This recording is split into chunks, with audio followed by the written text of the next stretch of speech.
పార్వతీపురం మన్యం జిల్లా గుమ్మలక్ష్మీపురం మండల కేంద్రంలోని స్థానిక సంత మార్కెట్ ఆవరణంలో ప్రభుత్వ విప్ తోయక జగదీశ్వరి ఆధ్వర్యంలో శ్రీ వెంకటేశ్వర పుష్పగిరి కంటి ఆసుపత్రి వారి సౌజన్యంతో మెగా ఉచిత కంటి వైద్య శిబిరం నిర్వహించారు. ఈ సందర్భంగా ఆమె మాట్లాడుతూ ఏజెన్సీ ప్రాంతాలలో ఇలాంటి మెడికల్ క్యాంపులు నిర్వహించడం చాలా గొప్ప విషయమన్నారు. దూర ప్రాంతాలకు వెళ్లి ఆసుపత్రిలో చూపించుకోలేని సామాన్య ప్రజలకు ఇలాంటి మెడికల్ క్యాంపులు ఎంతో ఉపయోగకరంగా ఉంటాయని అన్నారు. గుమ్మ లక్ష్మీపురం, కురుపాం మండలాల నలుమూలల నుండి ప్రజలు పెద్ద ఎత్తున పాల్గొని కంటి వైద్య పరీక్షలు చేయించుకున్నారు. కార్యక్రమంలో ఆసుపత్రి CEO Rajeswara Rao, I specialist Bharat, ఆసుపత్రి సిబ్బంది మరియు మండల టీడీపీ కన్వీనర్ సుదర్శన్ రావు, కూటమి నాయకులు, కార్యకర్తలు పాల్గొన్నారు.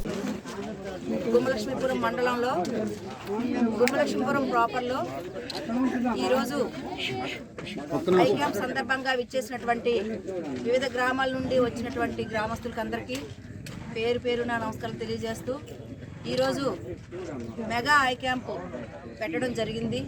ప్రతి ఒక్కరు కూడా మహాదానం కళ్ళు అనేసి చెప్తుంటారు. దీంట్లో భాగంగా ఈరోజు దానికి సంబంధించి కళ్ళు ఉంటేనే ప్రతి పని కూడా మనం చేసుకోగలం. కాబట్టి అందుకు ఈ మెగా ఐ క్యాంప్ పెట్టడం జరిగింది.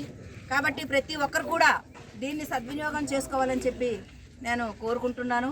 ఎందుకంటే ఉచితంగా మన పుష్పగిరి హాస్పిటల్ నుండి వాళ్ళు చాలా ఉన్నతమైన మనసుతో అందరికీ ఉచితంగా ఇక్కడ ఉన్నటువంటి ఐ క్యాంపు ప్రారంభించారు.